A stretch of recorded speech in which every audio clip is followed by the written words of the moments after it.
கிச்சன்ல இன்னைக்கு keto lemon cheese cake எப்படி செய்கிறதுன்னு பார்க்கலாம். இது ரொம்ப ரொம்ப டேஸ்டியாக இருந்துச்சு, ஈஸியாகவும் இருந்துச்சு.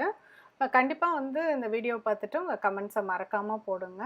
ஃப்ரெண்ட்ஸோட ஷேர் பண்ணுங்கள். சப்ஸ்கிரைப் பண்ணிவிட்டு பெல் ஐக்கானை மறக்காமல் ப்ரெஸ் பண்ணுங்கள். அப்போ தான் உடனடியாக உங்களுக்கு வீடியோ நோட்டிஃபிகேஷன்ஸ் கிடைக்கும். இந்த ரெசிபி செய்யறதுக்கு ஒரு ஸ்பூன் ஜெலட்டின், அதில் வந்து கொஞ்சமாக தண்ணி விட்டுட்டு கொஞ்சம் மிக்ஸ் பண்ணி எடுத்து வச்சிடலாம். கொஞ்ச நேரத்துலேயே இது ஊறி நல்ல ஜெல் ஃபார்ம் ஆயிரும். இது ஆப்ஷனல் தான். இது அந்த கேக் வந்து கொஞ்சம் திக்னஸ் கொடுக்கறதுக்காக நான் யூஸ் பண்ணியிருக்கேன். இப்போ இந்த சின்ன கேக் டின் வந்து நான் யூஸ் பண்ணியிருக்கேன். இது சைட்லலாம் ஓப்பன் பண்ணுற மாதிரி இருக்கும். இது வந்து பார்த்திங்கன்னா இந்த சுற்றியும் இப்படி லைன் பண்ணிக்கணும். பண்ணிட்டா தான் எடுக்கிறப்ப ஈஸியாக இருக்கும். இந்த சைடில் பார்த்திங்கன்னா இந்த லாக் மாதிரி இருக்குது. இதை கழட்டினோன்னா அப்படியே வந்து ஓப்பன் பண்ணிக்கலாம். அப்புறம் இந்த பேஸ் வந்து ஃபஸ்ட்டு நம்ம செஞ்சுக்கலாம். இதுக்கு வந்து ஒரு 1/2 கப் வால்நட்டை நான் வந்து மிக்சியில் போட்டு நல்லா கொஞ்சம் கொரன்னு அரைச்சி வச்சுட்டேன். அதுலேயே கொஞ்சம் எண்ணெய் விட்ட மாதிரி வரும். அதனால் உங்களுக்கு இதை மிக்ஸ் பண்ணுறப்ப நல்லா வந்து திக்காக வந்து நம்மளுக்கு கிடைச்சிரும். இப்போ இதை வந்து போட்டுட்டு இது கூட வந்து ஒரு 1/2 கப் வால்நட்டுக்கு 1 டேபிள் ஸ்பூன் அளவுக்கு இல்லாட்டி 2 டேபிள் ஸ்பூன் அளவுக்கு நம்ம வந்து கோகோனட் ஃப்ளவர் ஆட் பண்ணிக்கலாம். போட்டுட்டு இது கூடயே 1 டீஸ்பூன் அளவுக்கு பட்டர் அதையும் போட்டு நல்லா வந்து மிக்ஸ் பண்ணி வச்சுக்கோங்க. அந்த கேக்குனாலே நம்மளுக்கு அந்த வெண்ணிலாவோட ஃப்ளேவர் ரொம்ப பிடிக்கும். கொஞ்சம் வேணும்னா ஒரு 2 ட்ராப் வெண்ணிலா எசன்ஸ் கூட இதுக்கு வந்து விட்டுக்கலாம். நல்லா வாசமாக இருக்கும். நல்லா இதை வந்து இப்போ மிக்ஸ் பண்ணி வச்சுக்கோங்க. மிக்ஸ் பண்ணிவிட்டு நம்ம இந்த பேஸுக்கு வந்து இதை நம்ம போட போகிறோம். இந்த அளவுக்கு வந்துடும். அப்படியே கையில் பிடிச்சி பார்த்திங்கன்னா நல்லா பிடிக்கிற அளவுக்கு இருக்கும். இப்போ இந்த பேஸில் வந்து ஃபஸ்ட்டு நம்ம போட்டுக்கலாம். போட்டுட்டு நல்லா வந்து ப்ரெஸ் பண்ணி விடணும். அப்போ தான் வந்து அந்த திக்காக அடியில் போய் நிற்கும். இப்போ நம்ம இதை பேக்கெல்லாம் பண்ண போகிறதில்ல, குக்கிங்கே எதுவும் கிடையாது.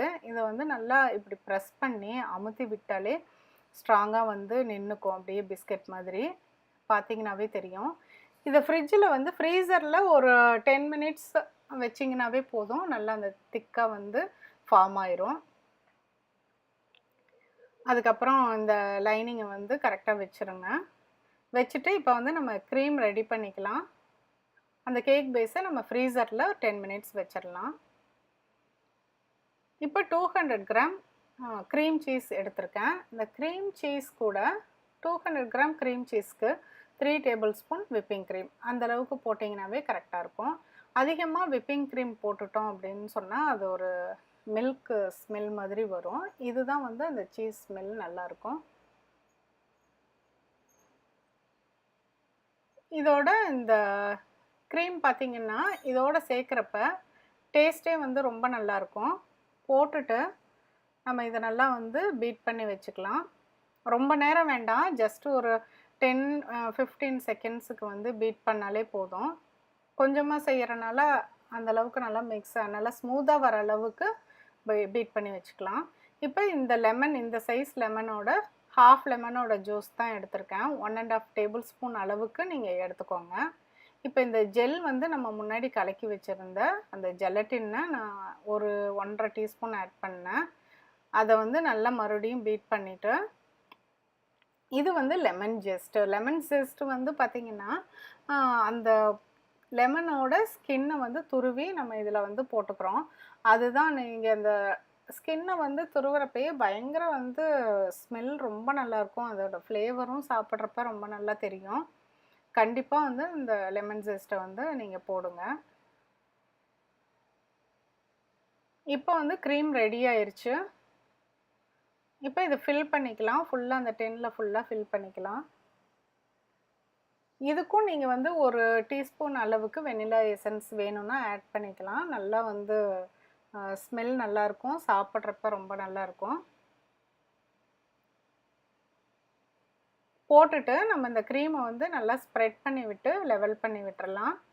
பண்ணிவிட்டு இதை வந்து மறுபடியும் ஃப்ரிட்ஜில் வந்து ஒரு ஓவர் நைட் வச்சிட்டிங்கன்னா போதும். அப்படி உங்களுக்கு உடனடியாக வேணும் அப்படின்னா உங்களுக்கு வந்து ஒரு 1-2 ஹவர்ஸ் வந்து ஃப்ரீசரில் வச்சிங்கன்னா கூட நல்லா வந்து திக்காக ஃபார்ம் ஆயிரும்.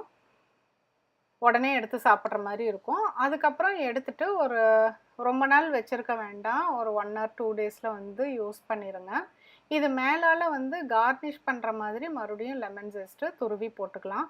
பார்க்கவே ரொம்ப நல்லாயிருக்கும். அதோட ஸ்மெல்லும் அவ்வளோ நல்லாயிருக்கும். டேஸ்டியாகவும் இருக்கும். இப்போ இதை ஃப்ரீசரில் நான் வந்து ஒரு 2 to 3 ஹவர்ஸ் வச்சுருந்தேன். அப்படி இல்லைன்னா நம்ம வந்து ஃப்ரிட்ஜில் ஓவர் நைட் வச்சிட்டோம்னா நல்லா திக்காக ஃபார்ம் ஆயிரும். இப்போ பார்த்தீங்கன்னா இது ஒரு அலுமினியம் ஃபாயிலில் கவர் பண்ணி ஃப்ரிட்ஜில் வச்சிடலாம். அதுக்கப்புறம் 2 ஹவர்ஸ் கழித்து இதை வெளியே எடுக்கலாம். பாருங்கள், இப்போ இதை வெளியே எடுத்தோன்னே அந்த ரிங்கை வந்து இப்படி கழட்டிடலாம். இப்போ இந்த மாதிரி டின் இருக்காது, சைடில் வந்து கழட்டணும் அப்படின்னு கஷ்டமாக இருக்குது, அந்த மாதிரி டின் கிடைக்கல அப்படின்னா நம்ம வந்து அந்த கேக்கு பேப்பர் கப்ஸ் இருக்கும், கப் கேக்ஸோட பேப்பர் கப்ஸ், அதுலேயும் கூட சின்ன சின்ன போர்ஷனாக போட்டுட்டு இதே மாதிரி நீங்கள் செஞ்சுக்கலாம். அதுவும் ரொம்ப நல்லாயிருக்கும். பார்க்குறக்கே ரொம்ப நல்லாயிருக்கு. டேஸ்ட்டும் அதை விட சூப்பராக இருந்துச்சு. கண்டிப்பாக வந்து செஞ்சு பார்த்துட்டு சொல்லுங்கள். மீண்டும் ஒரு புதிய ரெசிபியோடு சீக்கிரம் உங்களை மீட் பண்ணுறேன். தேங்க்யூ.